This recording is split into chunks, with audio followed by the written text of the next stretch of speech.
Hey everyone, my name's Katie, and today we're going to go over our single invoice proposal engagement letters. For the example, we're going to use our 1040 individual tax return, but our S Corp, C Corp, and 1065 partnership are all the same. So the first thing you're going to want to do is click Get for Free on any of your choices.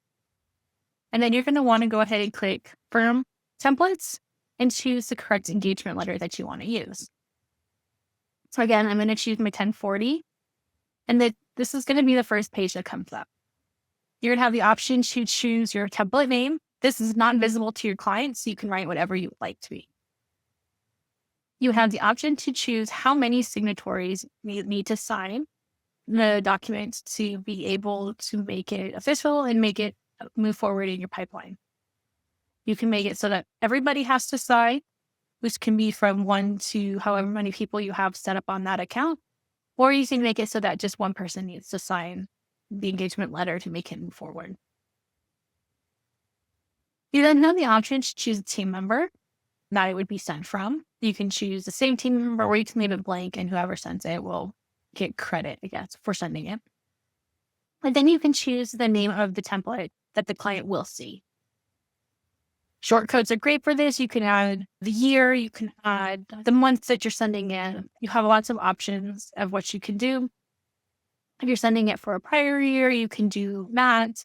You have multiple options that you can choose from.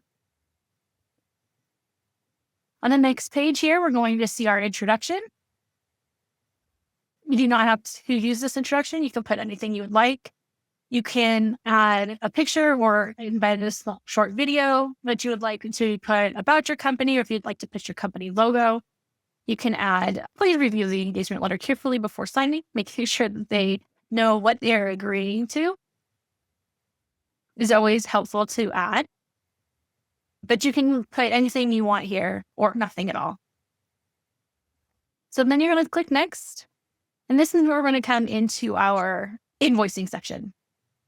So for each of these four engagement letters, our 1040, our 1120, our 1120S, and our 1065, we all have a single invoice, as you can see here.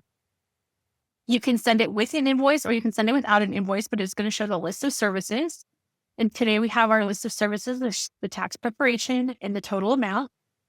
While this is how we have it set up, you do have other options.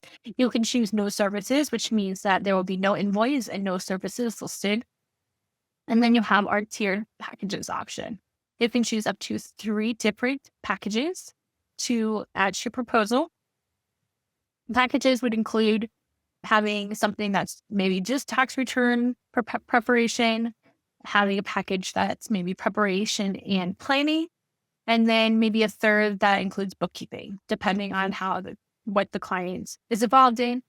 But you can choose those. You can set them up however you want, however detailed you want, or however simple you want them to be.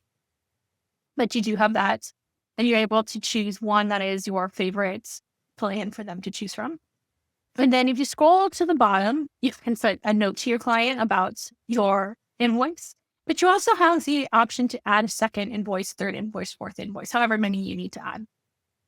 So in this case, if we just wanted to do tax preparation of $500, and then we wanted to add maybe a second one of $500, where our total is $1,000, and we want to make them pay in 2 different invoices, we can choose the date that they would send or be due to be paid. But the option, again, is yours. You can do that, write that down however you want. You do not need to use extra invoices, but you do have that option. This is a good way to take deposits if you choose to go that method. Then on the next page, you are going to have your terms of service. You can use what we've added. You can change it. You can just edit what we have. Make sure you go through it, make sure that it works to your satisfaction. We do have some short codes that are in here. You can change the short codes to anything you would like them to be, but this is yours to edit and personalize. And then if we go to our next page, we have our sending options. Right now, I don't have anything set up for myself when it comes to payment methods, so I only have the debit or credit card option. But if I had my stuff set up, I also have an option for an ACH debit if I had a recurring invoice set up. And you can set up recurring invoices if you, no matter whether it's just for tax preparation, for bookkeeping, for payroll, for anything that your engagement letter is for.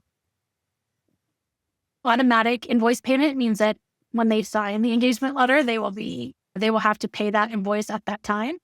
Any invoice that was dated before they signed or anything that is dated the day they signed.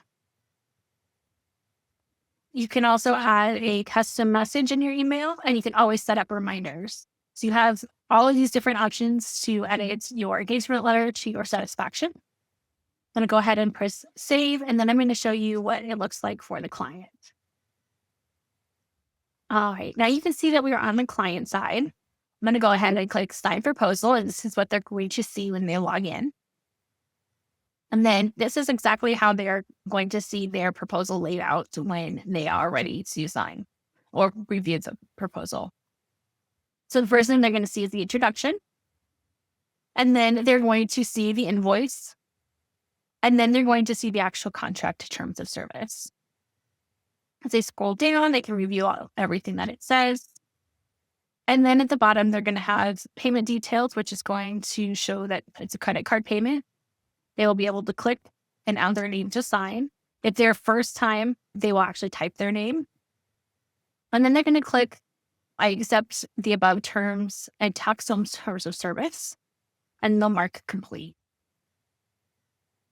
Now, in most cases, when you have or in any case that you have the automatic payment set up, they will be asked to provide their credit card information right away. In this case, I do not have that set up because I do not have a payment method set up as part of my account. I'm going to go to Client Portal. And now you can see that they have an invoice that they manually need to pay. They can pay this at any time, any place. They can pay it through their mobile app or through the portal, but they will pay that manually. So it is best practice to put it as an automatic payment so that they have to pay right away. If you have any questions, please reach out to us in the community or to our success team at success@taxdome.com. Thank you and have a great day.